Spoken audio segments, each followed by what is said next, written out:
We are live here with our WDRB Facebook Live here, and what I'm doing, if you see me looking down, is grabbing the power outage map. Why the power outage map? Because we do have power Already. outages in our area. So it's been a windy day, Matthew, on our WDRB Weather Live here. Obviously, there's a couple of major topics we're discussing here. Wind, Yes. severe weather potential. Yep.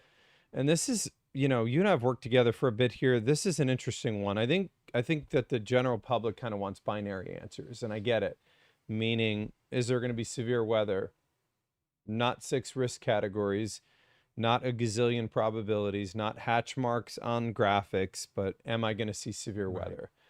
And unfortunately, sometimes with this, there are not, what we do and what we work in is not a scenario where this is a guarantee.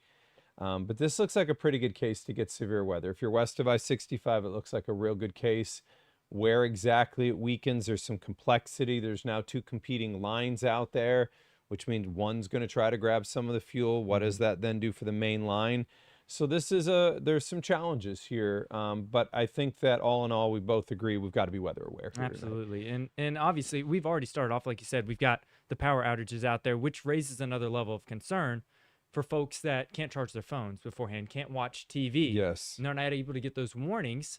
If your phone dies, you're not able to watch us when we're telling you about the warnings if you don't have power. So that's a whole nother scenario. If you've already lost power and, you know, maybe the power company has reached out and said, we aren't going to get it done and ready for you until such and such time after the storms roll through.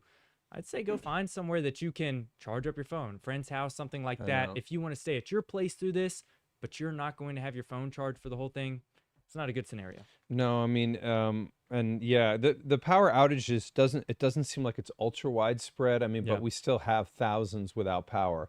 So number one, before we start the video, we would ask if you guys can share if you're on our Facebook group here, whether you're on Matthew's page, my page, or the WDRB News page. The reason we ask you to share is, as you can imagine, you're probably not the only one that you know that's interested in severe weather tonight. We're going to cover our area. We're going to cover our region. You can have friends in Lexington. It can be Cincy. It can be Indy. It can be Bowling Green, Paducah, Evansville. We're going to cover the region. So you know what to expect. And number two, you know when to expect it. So by sharing that video, simply put, you're going to get the video out to more people. And that's what we're trying to do. So we have 2,400 people in here right now. If you've got 100 people that follow you and you click the share button, then that means that 250,000 people will be alerted. Here's what these guys are doing. They're discussing severe weather potential. Makes sense for you to jump in. So please do that. If you're joining us on YouTube, remember you can always subscribe to our YouTube channel. That's important. That way you get alerts when we go live. And obviously with this chance going on through the evening here and increasing, we're going to get warnings. And some have asked what we're going to do. So I do want to touch on this one thing here. In years past, we have not done our severe weather coverage from TV onto Facebook or YouTube. 2026 is going to be different. We've made the executive decision that we're now going to be streaming into there as well. So the product that you see on TV, you will see on my Facebook page, Matthews, WDRB News, Weather, and on YouTube. Not us sitting here, but what you would see on TV. And the reason we made that decision is we just kind of, wherever you're watching. The other thing is there's a lot of, for lack of a better term, there's a lot of just garbage out there. And we wanted to bring the professional studio of what we do, the professionalism of WDRB, the scope of tools that we have into the streaming space during severe, wherever it is easier for you to watch. So what we would ask is, you know, follow either of our pages. That way you get an alert if we do indeed go live. So anyways, from there, that's the formalities. If you're first here, what we would tell you now is we're going to discuss severe weather potential here. We're going to go through this in detail. And at the end, we'll have some questions for you. So Matthew, you've been dealing with this today. It's been a windy day. Oh my gosh. Absolutely insane. Some of these wind gusts across the region, I don't know if you have that map, that graphic in there in a little bit. I will, but starting with the outage map. It's been crazy enough. Outside of these storms, we're still, what, 4 or so hours away from the first storms reaching our western counties. And we've already seen, as you said, thousands of power outages, almost 3,000 power outages in Jefferson County alone. We've seen more than 250 up in Oldham County, handful over in Shelby, Floyd, Clark, one there, and Bullitt County, 30. And is this just LG&E power outages? So Salt River and some You others got aren't it. included in that. You got it. So there are probably plenty more, and it's only the counties surrounding Jefferson. Outside of that, in Meade County, we had numerous reports of trees down, power lines down from emergency management personnel over there. So a wild start to the day. These gusts, these are current gusts, sitting at 40 miles per hour now in E-Town, 36 in Springfield, over in Lanesville at 28, some places a little bit lower, 15 to 20.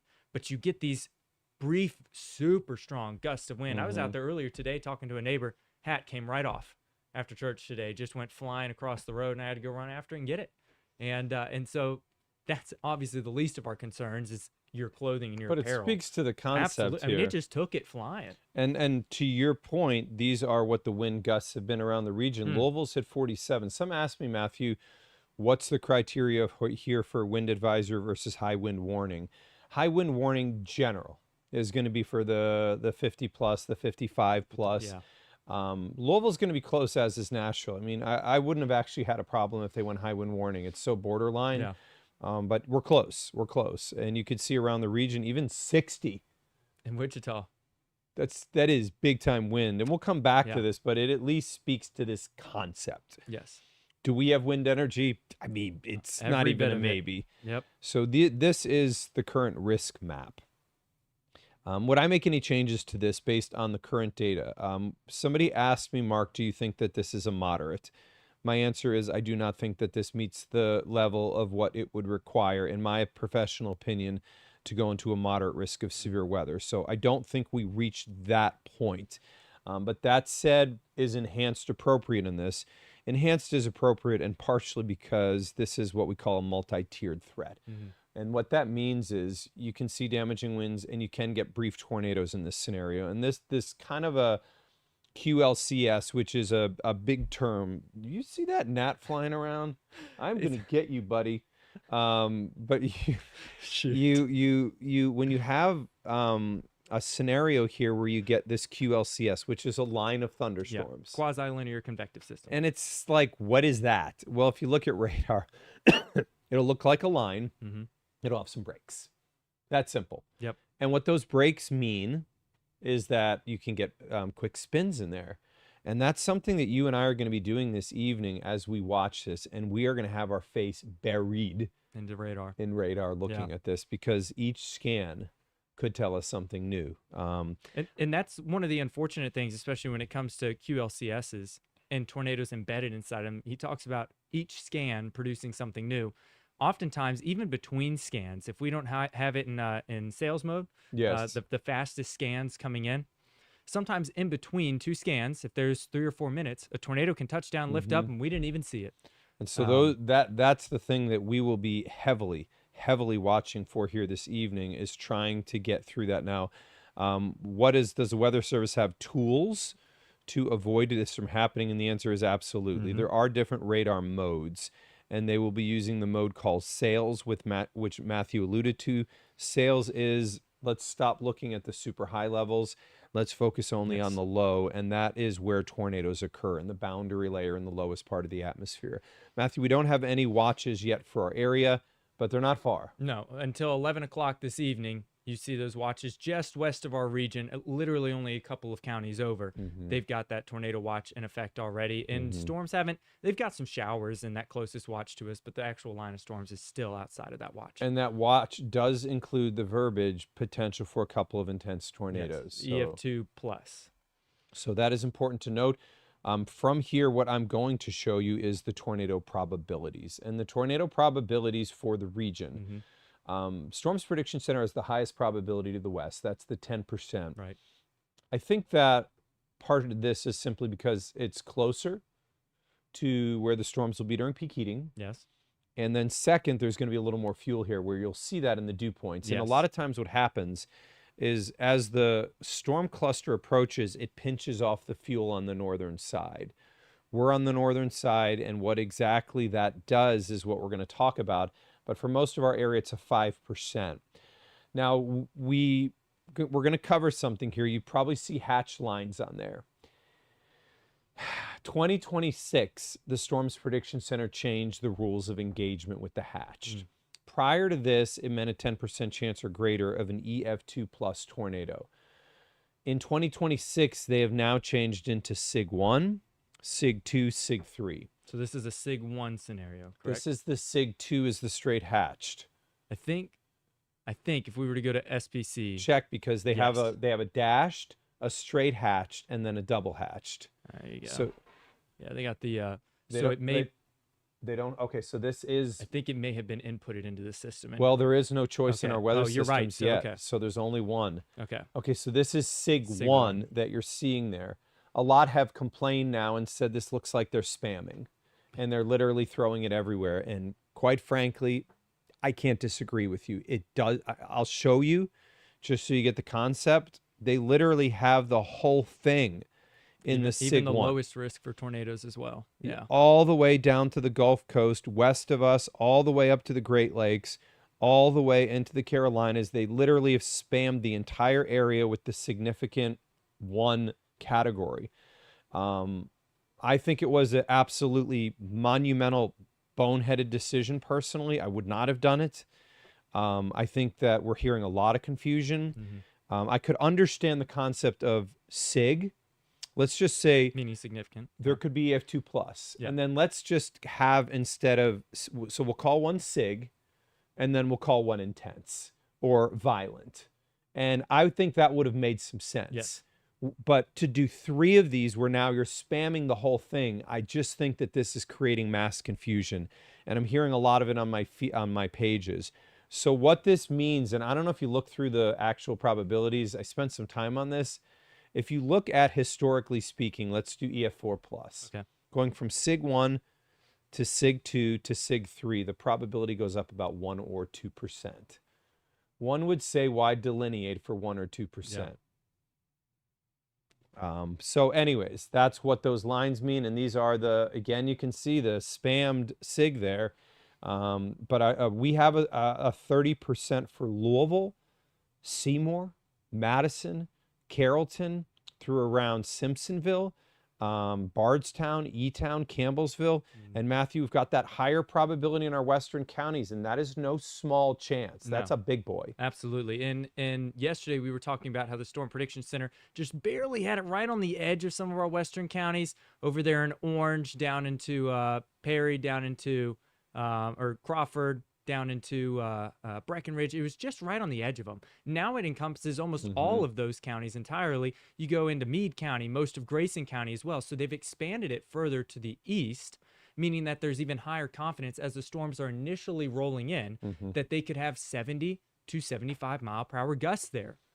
And that's just, it says a 45% chance of that. That means within anywhere of a single point, 25-mile radius. So if about it's a not cup- you, a it's cup on your probably house. going to happen to somebody near you. Agreed. It's a coin flip that within 25 miles of your home, Yeah. if you're in the western part of our area, in Louisville, within 30 miles of your home, that somebody's going to get wind damage.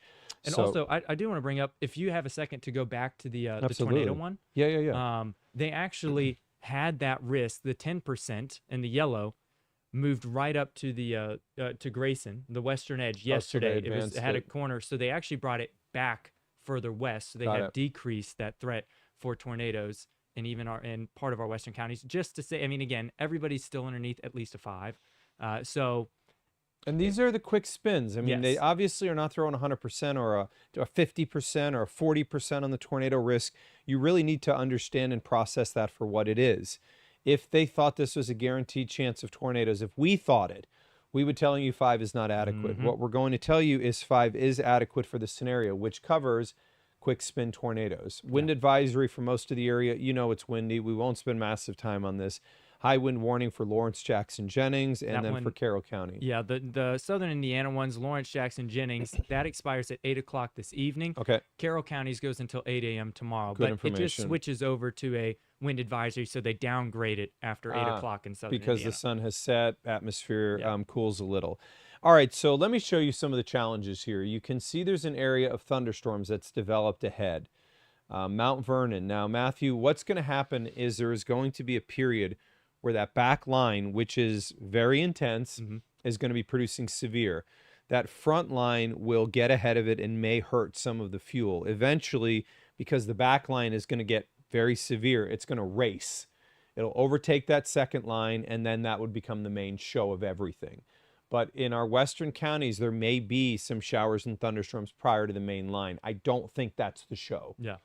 I Not at think all. that the back line is the play here. And you can see we've got tornado watches that go from Illinois all the way down into Texas. I think I'd be fair. I'm going to just ask, but I think it'd be fair to say we both think that there's going to be a watch in our area. Yes. Yes. I don't think we get through this without one of those, and it's going to Agreed. be probably through the middle of the night, 2, 3 a.m.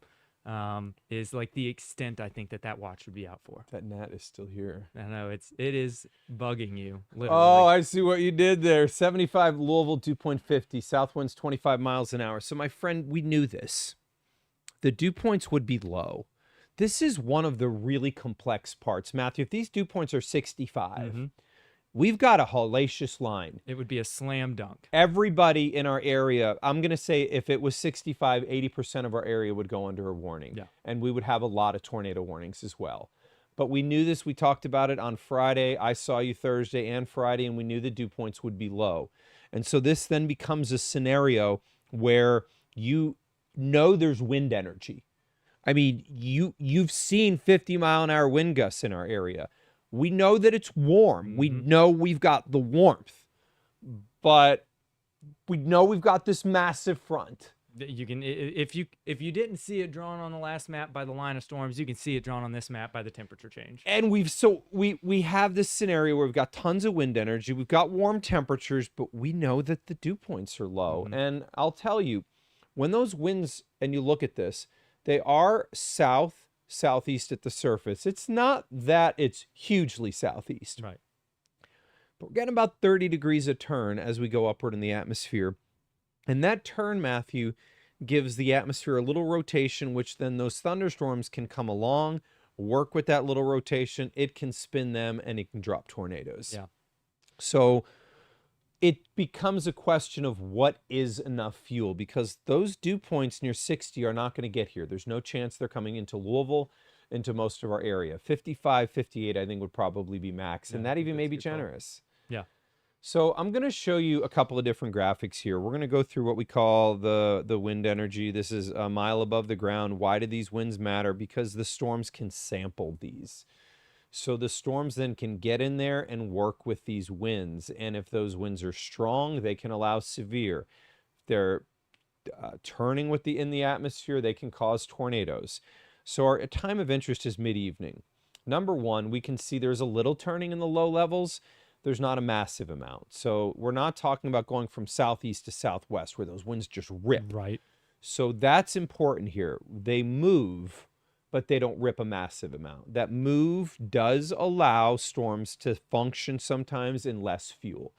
Number two, this also can impart some rotation. But when you look mid-evening, I mean, you know, these need to be about 40 miles an hour at this height to support organized severe. That's hellacious. Well above it. So we're just going to basically show you and then move on by. Yeah. And then we're going to spend our time here, which really is the important one, on the fuel. So when we look at fuel here, this is about 30 minutes from now. If we had 500 units of fuel when this gets through, slam dunk. Slam dunk, Matthew, we get severe. But you're going to see that rain that's near and just west of Evansville does hurt the fuel some tonight. Yeah. And as the sun sets, usually Cape values tend to go down some. And that's what adds a little complexity here. We know that this is what we call a highly forced line. And we know that it's an absolutely monumental cold front. We know that in the upper levels, the low is huge, and it's going to cause lift, and it is going to generate widespread thunderstorms. I think best case scenario is you get intermittent. Worst case is you can get widespread on this, especially west of 65 on severe warnings tonight. So in terms of fuel, this is our in-house model. This is our advanced track. And I'm going to say at 150 to 300, which is what's showing up, that's going to get the job done.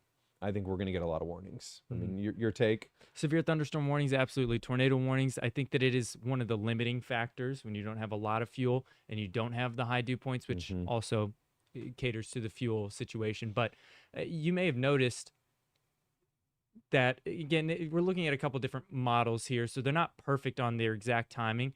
But if you go about 9, 10 o'clock, we're already seeing, so 9 o'clock is like the earliest that these storms could potentially get here. I think 10 is a more likely scenario in our western counties, and it's already dropped 100, 200, 220, something like that max in our western counties, and continues to kind of drop from there. It doesn't really look like it goes above 250 at any point. So it's like it's enough to keep them severe, but not let them go crazy. I'm with you. I think that's exactly right. We don't have a ton of fuel, but do we have enough to get the job done? Yeah. I think we're in agreement here. And specifically with tornadoes, like, yes, some spin ups are going to be possible here. The wind, just the wind energy from the overall system, I think is still enough to get us above 70 in some instances for straight line winds. Yeah, I think we'll have some isolated damaging to destructive on that higher end there. Yeah. And in particular, as it gets into our western counties, I think that's where it gets complicated. Yeah. Like, at what point does it take that step backwards from the destructive to more of the damaging? And I think that, unfortunately, in our whole area, the tornado threat is about the same. It's isolated, quick spins. So Yeah. from here, what we wanted to show you is what we call advanced track. Advanced track is future radar. It's simple. So I know what you're going to ask. I'm going to close my eyes right now, Matthew. I'm feeling the energy from everybody out there. There's 4,000 people in here. I'm feeling the energy, and they're saying, Mark, I live in. When's it going to get to my house? What time's it going to come to Yeah. my house? What are going to be the threats where I live? So this is going to answer the vast majority of questions. And there are going to be a lot of folks that tune in after this and ask the same question. Right. Sorry, I missed it. Can you go over the timeline? We'll try and hit it again near the end. But really pay attention to this, because we can only go through advanced track so many times. Yes. This is the timing as we go through this here. And we're pretty set on what this scenario is going to be. So first off, you see the words advanced track on the banner on the top right. What do you see under that? You see the date and time. That is what you want to look at. Nextly, I'm going to ask you a question. Do you know where your county's located? Some people do, some people don't. If you don't, look at the cities here. You should know, based on those cities, where you You live. are in relation to them. So North of it, south of it, east, west. Exactly. If I'm in Bedford, Indiana, I know that Seymour is just off to my east. If Yep. I'm in Corydon, I know that's just west of Louisville. So you want to use that to then locate yourself. And we're going to go through this hour by hour because it's important. So number one, what we're going to do here is look at the time. Matthew, it is breaching Indiana, Illinois border somewhere around 7 to 8. Yes. Is this in our viewing area at 7 to 8? Absolutely not. So what we want to tell you is, if you have outdoor plans, I personally would say wrap those up by 8. Yep. I'd say wrap those up by 8, and that's probably a little generous. Probably. But I mean, why it'll not still be be a little? windy, but like the rain's holding off. You know, and the other interesting thing here is you very clearly can see what we said. Matthew used the big term QLCS. It resembles a line, but it's a broken line. Yeah. So I think this is interesting at 8:30, because notice near Hardinsburg, you can see that's the showers in front, and you can see they're starting to get overtaken by the main line. So now if you're joining us from Paoli, from French Lick, if you're joining us from Bedford, Indiana, from Tell City, from Jasper, I'm going to tell you that I think it's going to come into your area as early as 8 on the western side. Probably it's going to be 9:30 for our western counties, and maybe as late as 10. This is 9:30, Matthew. Now we've reached our western counties. So let's go through town by town here, and I'll let you do this one. All right. Sounds good. So again, Paoli going to be the first that really gets hit with this line of storms. If you're down in Kentucky, so north of the Ohio River, will probably, based on how QLCSs tend to set up, north of the Ohio River, our counties will get hit maybe 15, 30 minutes earlier than our counties further to the south. So say Brandenburg area, you might get it about 15 to 30 minutes after Paoli starts to get theirs. Again, somewhere around 9 to 10 o'clock in that time frame. You go a little bit further off to the east, as this line keeps moving in. Seymour, you're still void of any rain, but give it about an hour. Once it gets to our western counties, it should be in the Seymour area, about 10 to 10:30 or so. Hardinsburg, down there into Grayson County, probably approaching and getting into your region again 9:30 to 10:30 at the absolute latest. When you get, and this is a pretty important point for a lot of folks, they worry that this is an all-night event. When you get the first leading edge of the storm, within about 30 minutes, your severe weather threat should be going down to about zero. It's They're going to pretty rocket. fast. It's going to rocket. So Yeah. this probably gives us a 3-hour window at most Mm-hmm. in our area where there could be severe, because this will rocket through. So a couple of things I want to mention here, Matthew, is when you look at this line, you can see that there's more intense portions. And then you can see that there are gaps and there are breaks. Yes. These are things that we are going to be hunting through this all night long, because this is where tornadoes can form. Now, somebody's like, Mark, you just pointed to me. You have an arrow pointed at French Lick and Paoli. Does that mean I'm getting a tornado? Exactly. And what I want to tell you is computer models do not have this skill set. No. We're just showing you that the concept here is a broken line. So when in Louisville, this may slow a little in our western counties as the back edge is overtaking the front edge. And that may be the only area where it takes a little longer. Once I think we hit 11, everything's going to race, because I think the merger's on now. Okay. So let's call now for you, and we'll keep us small in the bottom right so you can see your town. North Vernon, Henryville, Scottsburg. You're near Clarksville, Jeffersonville. Corydon, you're approaching Louisville at 11. You're near Brandenburg, you're near West Point, you're near Fort Knox, you're near Radcliffe, you're near E-Town, you're near Caneyville, you're approaching Munfordville, you're approaching Hodgenville.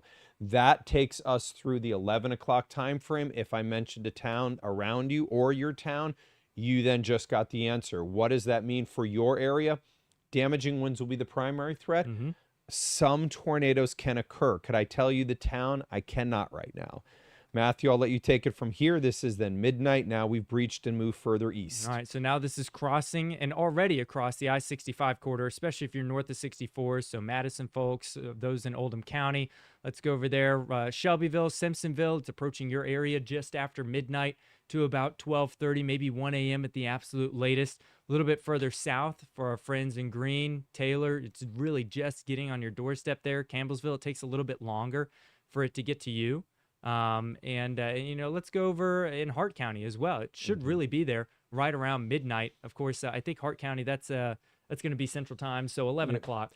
So in Bardstown as well, I know you're curious. I live in Bardstown. Don't forget us, or I'm in Taylorsville. Yeah, we're talking about around midnight. And remember, give yourself an hour pad.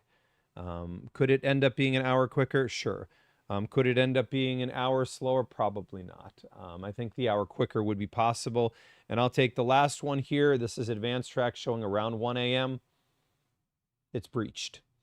So if you've heard this, then you've heard that in our area, we're talking about 9 to 10 start, end time around 1 a.m. We don't think that there would be a need for the watch after probably 2 a.m. Matthew and I work in the what we refer to as risk mitigation business. And what that means is Matthew and I will be here until we need to be here. Yep. And then when we can go home, we will go home. Some people said, I feel bad that you have to come in on your day off, or I feel bad Matthew has to work a lot, and don't feel bad. This is what we've signed up for. I mean, this is what we've chosen to do with our lives. There are times when we have to work. Somebody asked also to me, they said, well, Mark, why are you going in? Matthew can handle this. Matthew absolutely can handle severe weather. We're a team. Yeah. If I was here, Rick DeLuca's on my shift. If this was coming in during the evening and Matthew was scheduled to work the midday, we would shift Matthew later so that Matthew could be here as well. What we believe in is that multiple brains are better than one. And that goes for everybody on this team. We say this a lot. We preach this a lot. It's not one individual that makes our group. It's a team. And we believe as a group of multiple people, we can cover more, we can see more, we can get more, and we can be faster. And being faster if a tornado is forming, in particular in this situation, is better. We're not going to warn you if we don't have the evidence to say so. But with multiple eyeballs on this, there's always, if you see Matthew at the wall, I've got my eyes looking for rotation. Yeah. You see me at the wall, Matthew's eyes are looking for rotation. If I'm talking about rotation at the wall, Matthew's eyes are going to be on, is there debris flying in the air?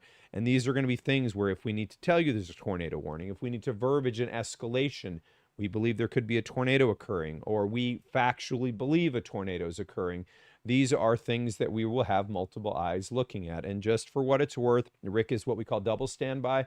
Yeah. I've come in. If we do get in a scenario where we need a third on, Rick DeLuca will come in and help us as well. So This is going to be, I don't doubt that obviously we'll have widespread severe thunderstorm warnings, basically the entirety of the event, that 3 to 4 hour period that this is moving through. we'll have a lot of warnings. There's going to be widespread severe thunderstorm. Then there's going to be at least a handful, I think, of tornado warnings potentially, because we've already seen numerous tornado warnings out west, especially just to the east of St. Louis right now.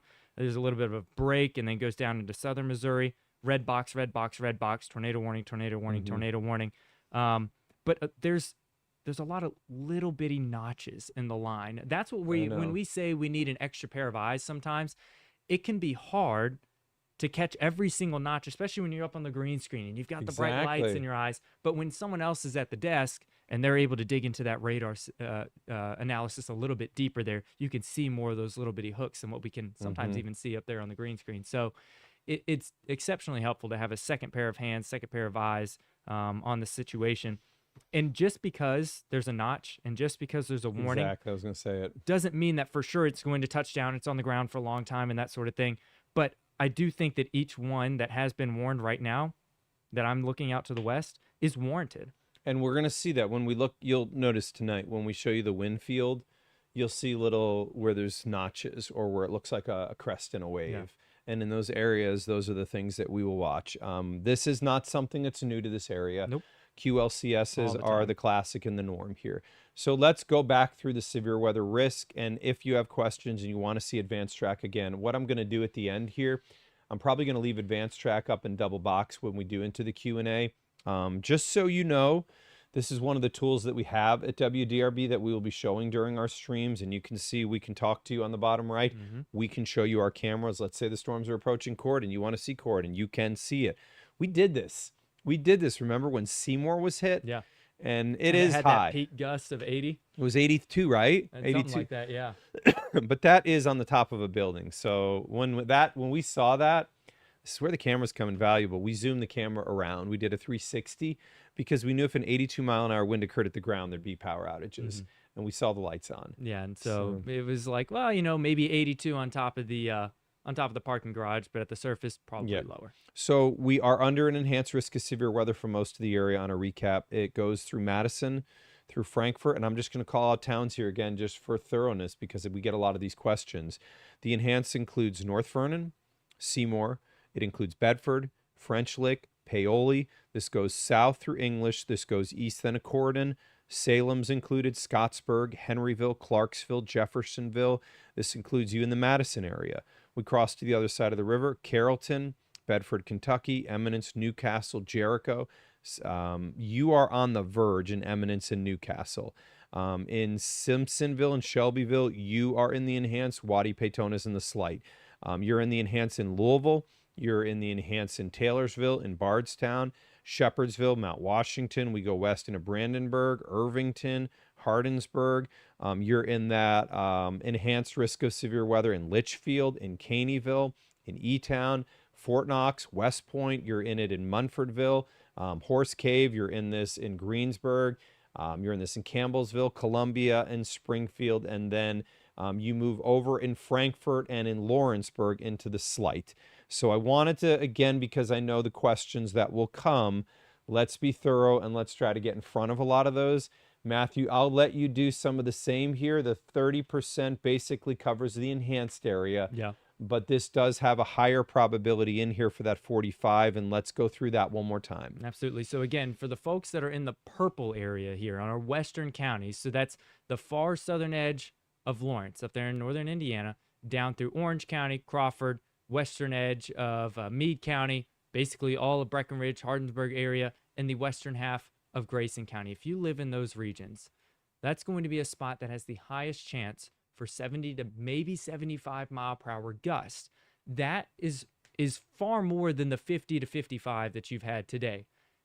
I do think that there are going to be numerous trees down, especially in our western counties, and additional power outages out there. And just to really hit the point home for you guys, have your phones charged well ahead of time. If you still have power right now, make sure that you're at 100% before this thing starts. So in case your power goes out at home and you can't watch us on TV, You've got it right there on your phone. You can stream us. We'll be live. All right. Again, the further east that you go, E-Town area, Bardstown, let's go up through Bullitt County, everybody there. You go further north, Salem region, Seymour, Madison is included. Folks that are in New Albany, and you know, let's go over Floyd County, all the way through Clark. All of those places are included, and then down south, all the way to Adair County, down to the Tennessee line, included in that 30% risk.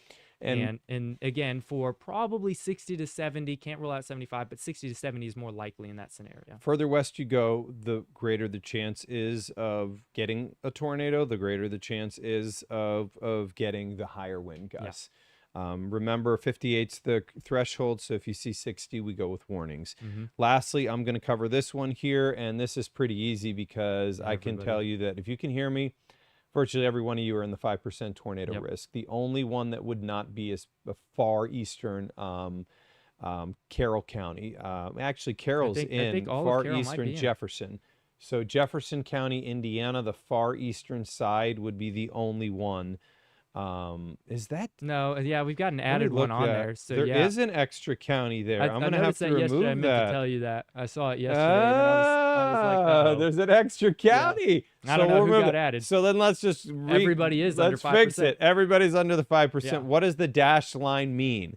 Without going through along, it means that significant severe weather could be possible. It doesn't mean what it meant a year ago.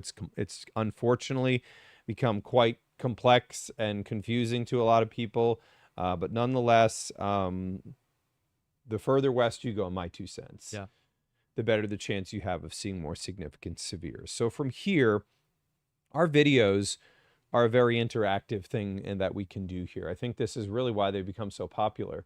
So what we want to do here is, number one, if you guys enjoyed the Facebook Live, or if you enjoyed it on YouTube, let us know. Comment. You can throw thumbs up or hearts on Facebook. Let us know. If you're on my TikTok page, you can comment in there. Our YouTubers, again, you can comment. Let us know. And we want to go into now Q&A. So in the Q&A portion of this, Matthew, we're going to take your questions and we are going to answer them. And I suspect we are going to get a lot of questions. I think what most people are going to put in the chat right off the rip is, I live in such and such place. Tell me when it's going to get there. We've really tried to hit that home. Here's the time. Here's the time. Here's the time. What we would prefer, not to say we're not going to answer things like that, but what we would prefer is, hey, I have a question about this scenario. I live in a mobile home. Like I had a lady yesterday. She said, I'm pregnant and I live in a mobile home and I've got trees nearby. What should I do? And I said, we get a lot of these questions too. I think that that's exceptionally important and forward thinking. And it's good for you to take your safety into your own hands. And my suggestion was, why don't you just go ahead, call up a friend tonight, family member, and say, you've got a better structure for me to ride this out. Can I hang out for the rest of the evening on Sunday and into the overnight hours? I'll go home in the morning, something like that, you know, depending on exactly where you live. You may even be able to get through this by 11 o'clock in our western counties, and you can drive home at that point. And so let's go through some of these, because again, you said forward thinking. If you live in an apartment complex, if you're on the first floor is the safest. Yeah. If you can get into an interior room, what that means is get away from the outside, get away from the windows, get away from the outside facing walls. I've been chasing for a long time. May 3rd, 1999, strongest tornado in history, with winds that measured at 318. It did hit a apartment complex, and the whole top of the apartment complex was gone, but the lower ones were there. So somebody said, well, I live in the second floor. What do I do? Just go knock on your friend's door downstairs. Say, hey, I'm Mark from upstairs. I'm just a little nervous tonight. You know, we could get a tornado warning. Would you mind, you know, if we got one, that I could come and hang out just for, 30 minutes with you? We can laugh a little as it goes by, and then I can go back upstairs. So if you live in an apartment, that would be great. Get away from the outside walls. If you can get into a bathroom and an interior room, that's always going to be the safest. I'm going to give this to you now. If you're in a mobile home and you go under a tornado warning, is there a safe place? No. Not necessarily. That's I mean, just the reality, and it's a fair answer. I've seen weak tornadoes. In fact, I've seen straight line winds of 80 miles per hour roll a mobile home if it's not attached properly and strapped down. I don't know everything about mobile homes, but that's the little bit that I learned when I was in Alabama. And I But remember the seeing, strapping is a big deal, and yeah, they can be strapped down to the foundation. It's what Matthew's referring to as if they're just sitting there. yeah, There's no secure. Or and that would also go with a slab home that literally is sitting on top but has no anchor bolts. right, Those are equally dangerous, even like you said, in 80-mile-an-hour winds. yeah. So the structure, if you know the, the building classifications of whatever structure that you're in, that can help you determine exactly what you think that you should do. I mean, there was, I remember a tornado down in Alabama. In fact, we had one up here in Washington County last year, where an EF2, which is a strong tornado, hit it, but it totally wiped the building. It was gone. Well, it was the one in Alabama was made out of cinder blocks.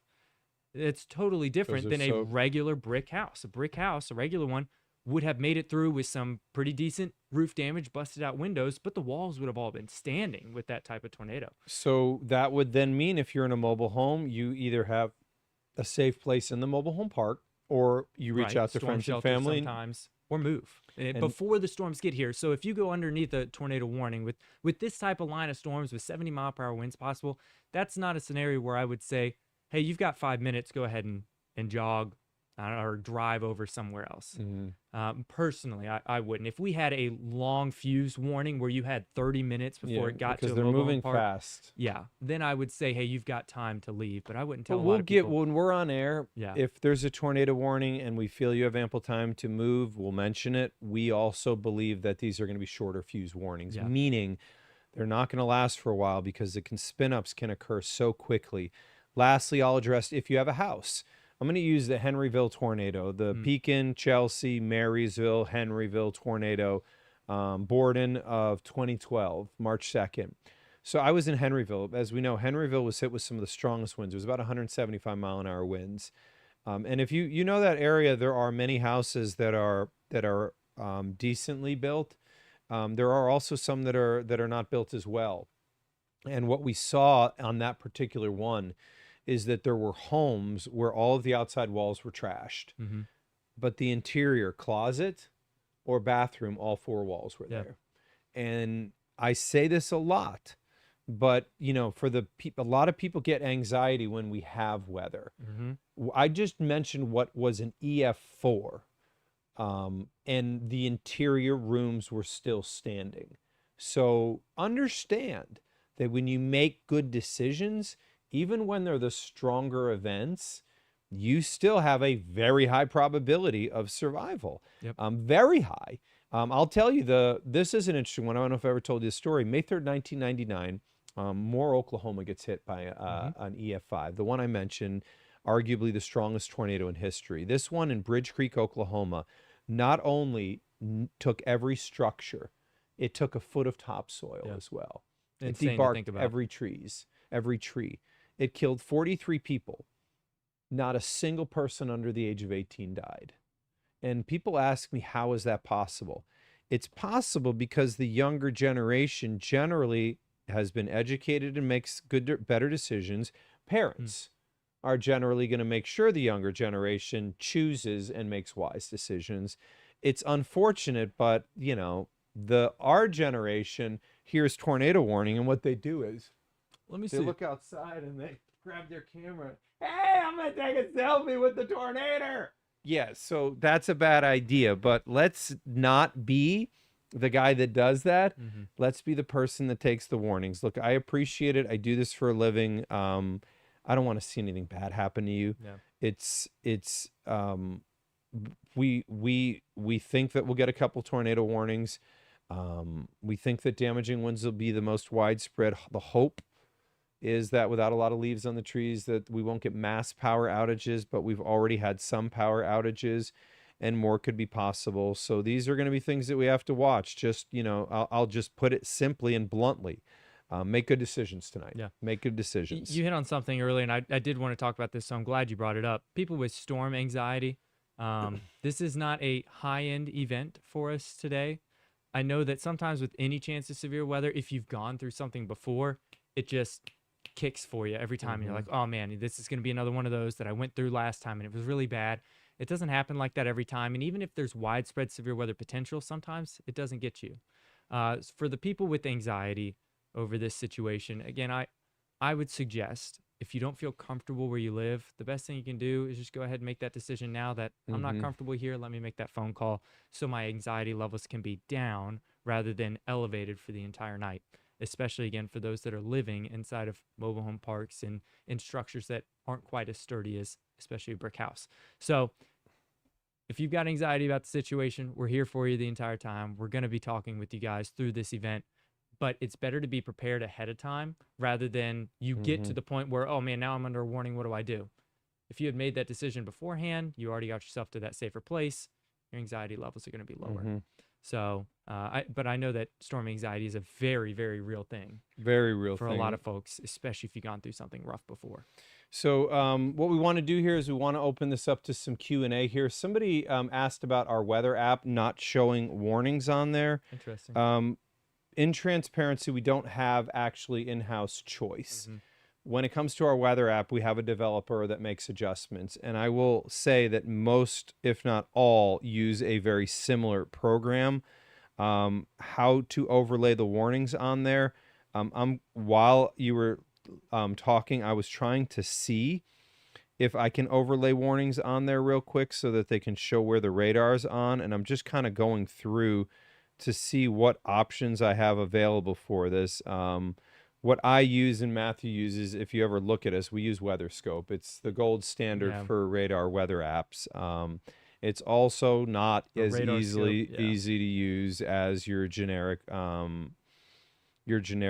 weather app. So the unfortunately, yeah, the apps are what they are, but I'm gonna have to go through it and see what settings I would need to have to overlay the warnings. It looks like here, from everything I can see, that it goes into an alert level, but it doesn't overlay. So I'm gonna see as I Yeah. go through how I can actually put those and overlay those. And I'll try when Matthew's answering some questions. So Yeah. You'll oftentimes see us, looking at our phone. exactly. I've had it pulled up here the entire time and looking at those little kinks in the line over there west or east of St. Louis, and trying to see how long are these things staying alive.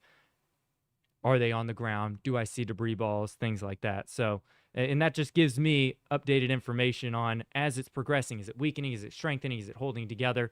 So that's why I'm watching storms that are still 4 hours away from us, 100 miles or hundreds of miles away, because I want to see how this line is developing as it moves in. So let's open it up and start to go into some questions here and answer very, very specific ones. So, wow, they're coming in fast tonight. Yeah. Hail probability. Oh, that's a great one. It is a good question. So appreciate that question coming in. And I don't even, there it is. Dan asked it. Size of hail. With the meager amounts of fuel, tiny hail's possible. Yeah. Could you get severe hail? It's not impossible. Quarter-sized. But would be quarter severe. size would be generous, Yeah. probably. We're not going to get a lot of big hail out of this one. That's just not the way this one goes. Yeah, So it's a good question. I had told people last night the most likely scenario is nickel or less, and you're probably going to get the little pings on the house from your pea-sized to dime-sized hailstones. That's the most likely scenario with the QLCS like this when it's wind-driven and not a lot of energy. So let's see here. Any other questions? Matthew, do you have a way to see or... Could log into Facebook and check. Okay, well then we can just turn. So this question is asking the start time. So when would this start? So I'll take that one. Start time for our western counties is between 9 and 10. Louisville, this is probably going to be somewhere around 10:30 to 12:30, and that goes generally for the I-65 corridor. It's worth still noting that we have power outages in parts of the area. 2,981 are still without power here in Louisville. Oldham County was without power. Bullets come up a little bit. Remember, Salt Electric is a little different. But nonetheless, we are getting some power outages. The power outage map has become something that's super valuable because the power outage map really allows us to see real time if the storms are doing damage. I'm watching some of these you come go. through Okay. here. You know what? This is a great one. One of those myths. April asking, should your doors inside your house be closed or open during a tornado? That's an interesting one because this goes back to old bad information that was given many years ago. The belief was originally, I don't know if it's before your time or not, when you were in meteorology. Probably. So back in the day, it was originally thought that the reason that homes are damaged from tornadoes was because of the pressure change. difference. So it was in the 70s and early 80s messaged to open the windows to equalize the pressure so the house wouldn't explode. What we know It's just is the wind. that's not what it It's works. just the wind. So the wind will damage your house. In fact, the problem is if you open the window, now Now you're going to allow debris. wind to get into the house. Yeah. Now that can lift the roof off the house, Yep. and it can make it easier for the roof to be jettisoned off. I had a perfect example of that down when I was in Dothan. There was an EF1 tornado that went through and it blew off the back of this family's roof. And it was really weird. It was the only one that had roof damage out of all of them. And so I asked the family about it. What happened when you guys heard the warning? What did you do? Grandma had gone downstairs. Oh no. Because of the warning, opened the front door. No. As the tornado was going through, of course, it hit her in the face and threw her. Oh my gosh. But what it did was the tornado literally, I mean, doors opened, so the wind came in and it hit the back wall, and they had this huge living room. It's one of those living rooms that doesn't have a second floor, so you've vaulted ceilings and everything, and it hit the back of the house, shot straight up, and it blew out the back of their roof. And so that is a perfect example why we don't especially open outside doors. I know we were asking about inside in that question, but no, don't open windows, don't open doors, don't open anything. it Just only makes it worse. it does. This question here, somebody's asking, Ronnie is saying, what's the possibility of 100-mile-an-hour straight line winds in our area? That doesn't look like Nope, that's in play. not That this does time. not. We do not have the fuel, in my opinion, for that one. So appreciate that question. This one coming in from KY Responders, and this question is saying, what's worse, a PDS warning or a tornado warning? I think that's a good question. So I'm going to take that one. Tornado warning is number one. Tornado warning is concerning. It means that a tornado could form at any time. When we go into the PDS tornado warning, or what we call tornado observed, that means now we're more concerned. So that would be level 2 of tornado warnings. We believe there's a tornado on the ground. We believe it's doing damage, and this could be a dangerous situation. And then we go into level 3, which is tornado emergency. Tornado emergencies are not issued all that frequently. Tornado emergencies are the worst of the worst. Yeah. It means something really bad's about to happen. There's a really bad tornado that's about to hit you, and it's going to cause catastrophic damage. And usually those are EF3 plus, right? Agreed. I think the belief would be is on very strong winds in a tornado. So it's a good question here. So by the way, getting some really good questions, and a lot of these flying across the screen here tonight. Let's do 3 more questions here, by the way. And the reason I say that, we want to test something. Yes. We have a few things to test. Number 2, Matthew and I haven't eaten dinner. Your dinner's in the refrigerator. I picked it up for you on the way in. That, but we will come back probably a little bit later, and we'll probably do another video a little bit later as well. So dang, missed it. It was so fast. Where was it? What's safer, half bathroom with no bathtub and no windows with 2 kids, or underneath the stairs in case in front of the front door? If it has no windows and just because it doesn't have a bathtub, when it's no windows, no exterior walls, that's a good place to be. I know a lot of times we do talk about, especially when it's you've got kids and you've got a twin size mattress or something that you can throw on top of the bathtub when you put the kids in there.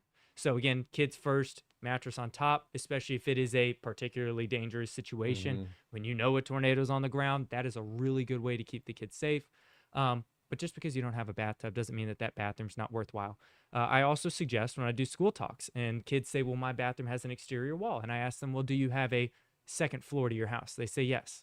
And then I ask them, do you have a closet underneath the staircase to the second floor? So yes, that's another good place to be. Both of those are good options for the lady that asked about that. And I will mention one thing here, because inevitably I had to deal with this earlier today. I had to block some people on my page that were trolling. Just so you know, we can see your comments live, and if you ever see me looking to the side, I can block you live. Before you decide to troll like some guy just came in here and trolled, know that you will be permanently banned from our pages and never be able to come back. Understand that we really have the best lives anywhere in this area, and I would argue some of the best in the country. And getting banned is not worth it if you want to be able to get weather this way. So make adult choices, stay, have fun. Don't troll the people that are trying to help you when there's active weather going on. We're working a lot of hours, some on their days off. Don't come in here and troll, or you will be gifted a permaban. So we just had some guy that was offered a opportunity to never come back to the videos again. So 2 more questions here. Someone's asking about snow. Yes. So we think that there is snow possible tomorrow. You put the forecast together because I've been focusing on severe here. So I'm going to give that one to you on that question. Absolutely. Look, there's no doubt about it that we're going to get some snow burst flurries at minimum on the backside of this, and accumulation possible as well. From the latest that I've looked at, yesterday's data briefly, the HER was like, boom, huge snow, 2 to 3 inches. And I told you guys, I was analyzing it in our Facebook Live and everything yesterday, and I said, yeah, that one is an outlier. And it absolutely was. It's brought that back. It's saying an inch or less now. All the models are. But because the ground is so warm, a lot of that, whatever does fall, is going to melt. So even if we were to get the upper echelon of 1 inch of snow squeezed out of this on Monday, Sunday night into Monday, and even into Tuesday with some flurries that may last, Monday night. If we were to squeeze out an actual inch of snow, most of it is melting pretty much on contact, except for some of the elevated surfaces. So just like I said yesterday, some of the cars that are sitting in a parking lot and cool off a little bit faster, maybe, your deck railings, some of your tables that are out back on the porch, those will be the spots where we see accumulation. I think that roads, especially any sort of traveled road, it's going to be perfectly fine, in my opinion, on the backside of this system. So yes, it's going to be stormy tonight. Yes, there will probably still be some water on the roadways, but with really fast moving winds, oftentimes that helps dry them out fast too on the backside of the system. So I don't personally think that we're going to see travel impacts from snow. I think it's our elevated surfaces where we see some of the accumulation. This is a true story. So when I was picking up our dinner tonight, I was kind of just sitting in the corner waiting for them to finish the sandwiches so I can grab them. Some guy came walking and he's like, "Hey, is everybody ready for snow tomorrow?" And I'm just sitting there kind of like, just looking down, and everyone's like, "Is it really supposed to snow tomorrow?" And it's always kind of interesting being a fly on the wall. Somebody asked, by the way, if I can permaban the severe weather chances, and I said I wish I could. Last question coming in here from Brandon. He said, "I live in a neighborhood surrounded by trees. Is it a good idea to shelter in the basement if a tornado warning is issued?" 100%. Yep. I have trees around my house as well. I would have no problem sheltering in the basement. And I got this question. People asked me which corner of the basement is the safest. So I would tell you this is not an easy question for every scenario, because some have windows in their basements. If you have windows, you want to be the furthest away from the windows possible. But understanding the way that tornadoes rotate, the southern and the eastern sides are normally the strongest. So what we see is that the tornadoes, a lot of times you'll see the winds come in, and then right as the tornado goes by, those rear inflow jets are nasty. So you get strongest southerly and strongest westerly winds. So what I say is always go to the southwest corner. The reason I say that is that would blow the debris away from where you are if there was. Now, second, I always say that if you've got a table down there, it's a good idea to have one and sit underneath the table. That way, let's just use worst case scenario. Your house was to get damaged and start to collapse.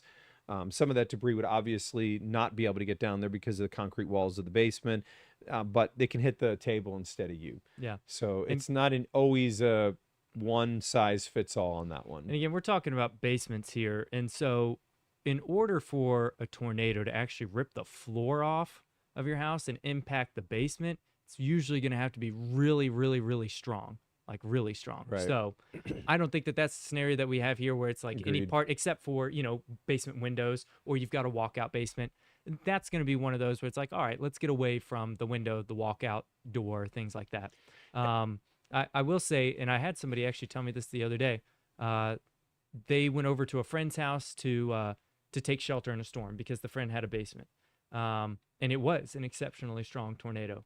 And they were taking cover next to a bookshelf, big bookcase sort of thing that was like around the TV. And so the person said, "That's not a safe place, even though we're in the basement. Let's go to the other side." And at the end of the tornado, that big bookcase had collapsed. And so they went to their neighbor's house looking for safety, and they helped save their neighbor's life by telling them that's not the safe spot. And that's we kind of see that it's good that you hear neighbor helping neighbor. It's a earmark of what we have in this area. So somebody asked before we end this video, would we be live if there are tornado warnings? We would be live on TV. Download WDRB Plus right now. Let me say that one more time. Download WDRB Plus right now. It's the easiest way to make sure that you're getting continuous coverage on this. You could go to WDRB.com. You can download the WDRB News app. These are all very easy ways to just have running in the background while it's going.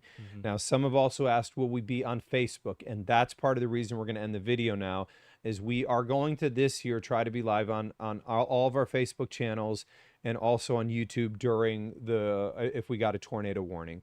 Matthew and I will probably do additional videos this evening just because as the storms approach, it makes sense. Yeah. But we're going to test here. Our belief is we have this whole thing planned out. And if we do get tornado warnings, we will go live right from the video. So let's say a tornado warning was issued right now. We have a way where we would be walking back in. We hit some buttons on here. We'll walk. You'll hear us walking back into Studio A. We'll prep for the on-air coverage, and then you'll get that on-air coverage. So we appreciate everybody in here tonight. You know, hopefully we've answered a lot of your questions. If you don't follow me, please do. That way you get an alert if I go live. If you don't follow Matthew Wine, please follow Matthew. That way if he goes live, you would know. Rick DeLuca could be in here tonight. Jude will come in at 2 if necessary. If not, we'll do everything we can to let the guy get some sleep because it's a tough shift. And we hope not to see you more, but we're pretty sure we will. Let's just say right now, our next video, I'm tentatively going to say is between 8:15 and 8:30. It depends on how our testing goes and everything else. But thumbs up, hearts if you guys appreciate the video. Share the video because even after it ends, you can come back in and your friends and family can slide that slider on the bottom to whatever part they want to listen to. So the share works even at the end. He's Matthew Wine. I'm Marc Weinberg. We'll see you guys in our